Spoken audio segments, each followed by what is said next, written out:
देवी महात्म्य प्रभु राम जी को सुनाया। प्रभु राम ने उस नवरात्रा को करके इतनी शक्ति, अपार शक्ति प्राप्त करी मां की कृपा से कि भगवान ने उस युद्ध में दशकंठ रावण को जीत लिया।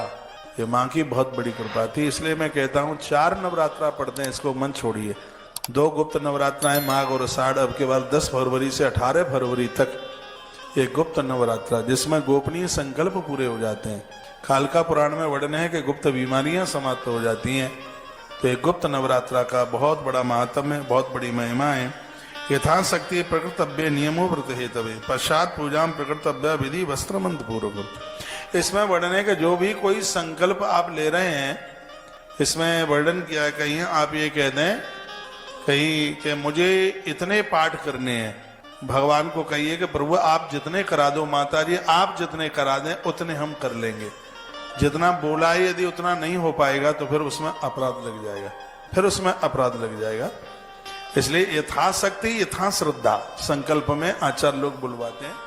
हमारी शक्ति के अनुसार जितना हम कर लेंगे माँ, उतना हम आपको समर्पित कर देंगे। पूजा में कुछ इतनी चीजें, चंदना अगर कर्पूरई कुष्मशैव सुगंधेन, माँ की पूजा में इतनी चीजें रखिए, चंदन, अगर, कपूर।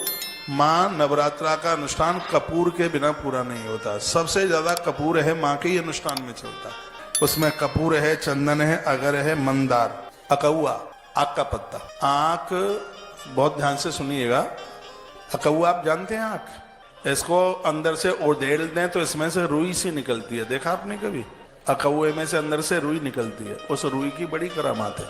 उस रुई की बत्ती बना करके यदि जोत जलाई जाए तो यदि किसी को मृगी का रोग है वो दूर हो जाता है। घर पर किसी ने जादू टोना टोटका कर दिया है, उससे मुक्ति मिल जाती है। किसी ने व्यापार बिजनेस बांध दिया है, या किसी ने नारी की कोख को बांध दिया है।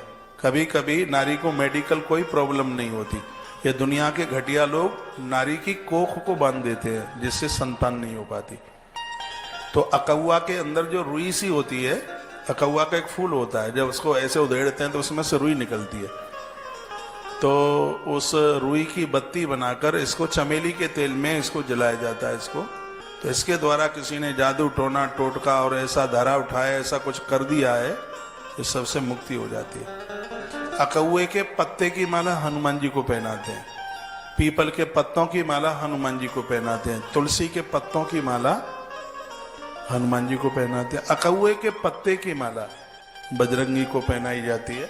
इससे बड़ा विस्तार होता है, परिवार में संतति का विस्तार होता है, संपदा का विस्तार होता है, और घर बहुत ऊंचा। किसी के जादू टोने टोटके, नजर बट्टू, ये सब चीजें नहीं चल लगती हैं। तो आक के पत्तों की माला और तुलसी के पत्तों की माला 21 ले लीजिए, पीपल के पत्तों की माला, और ये हनुमान जी को आप पहनाइए, आनंद हो जाएगा। मंगलवार को पहनाइए, शनिवार को पहनाइए आक पत्ते। स्वयं बजरंगी ही, स्वयं शंकर जी ही, स्वयं भगवान शंकर आके हनुमान बने हैं। इसलिए बहुत जगह पर हनुमान जी के मंदिर में आक के पत्तों की माला। अभी मैं ईसागढ़ में था और मैं एक मंदिर में उस दिन दर्शन करने के लिए गया था। हनुमान जी आक के पत्तों की माला पहने हुए थे, आक की। यदि किसी की जमीन को किसी ने कब्जे में कर लिया, मैंने वहां पूछा कि इसका महत्व तो क्या है। कहा कि ये किसी भक्त ने पहनाई है, उन्होंने ये मनौती मांगी है कि हमारा ये काम हो जाए। वो जमीन से कुछ ऐसा ही काम था, नहीं बोल पाऊंगा यहाँ से पूरा, उसके लिए वो हर 8 दिन में वो हनुमान जी को आक के पत्तों की माला पहनाने के लिए आते हैं। तो ये श्री शिव महापुराण के विद्येश्वरी संहिता में इन सब चीजों का बड़ा विस्तार पूर्वक वर्णन किया। ये जादू टोना टोटके नहीं है। दुश्मन परास्त हो जाता है महादेव के ऊपर काली मिर्च चढ़ा करके, भगवान शंकर के ऊपर, ये सब वर्णन है। राई चढ़ाने से उसका इतना बड़ा में तो खोटे लोग बड़ा उल्टा पुल्टा करते रहते हैं। आज ही मैंने बोला है कि माता रानी बड़ी प्रसन्न होती है। गुड़ैल का फूल अष्टमी को, उसे आप एक दूसरा वाला हलवा होता है, वो आजकल बनता नहीं है, वो माता जी को बड़ा उसका भोग लगता है। वो दूसरा हलवा होता है पराठे मीड करके, जो पहले प्राचीन काल में बनता था। ये सूजी का हलवा तो बीच में आ गया है, ग्रंथों में इसका वर्णन ही नहीं मिलता। एक बार जयकारा लगाइए, बोल बांके बिहारी लाल की जय।